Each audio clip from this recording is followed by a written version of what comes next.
വേണ്ട വീട്ടിൽ പോയി വേണ്ട വേണ്ട പൈസ കൊടുക്കും. എത്രയാ? 25 പൈസക്ക് മേടിച്ച് ഇളന്നപ്പഴം.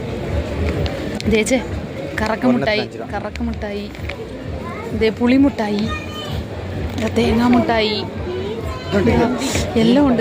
ഇതേ ഈ മുട്ടായി എല്ലാം ഉണ്ടച്ചേ. അതെ ഇതൊക്കെ കുറേ നാളായല്ലോ കണ്ടിട്ട്. എല്ലാം പഴയ തരത്തിലുള്ള മിഠായികൾ. ദേച്ചേ കുച്ചിമിഠായി ഗോഡ്. ഇത് കോയിൻ മിഠായി എല്ലാം ഉണ്ട്. ഇളന്തപ്പഴം മേടിച്ചാലോ? ഇളന്തപ്പഴം മേടിച്ചു തിന്നട്ടെ. ഇളന്തപ്പഴം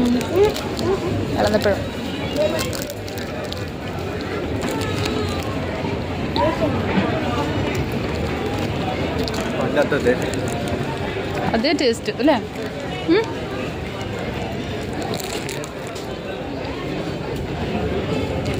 അതേ ടേസ്റ്റ്. സൂപ്പർ.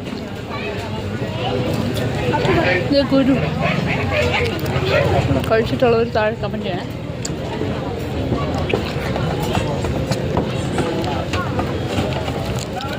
എന്നിട്ടിതില്ലേ ഏറ്റവും അവസാനം ഈ കവറും വിടാതെ ചപ്പി തിന്ന് തുപ്പും.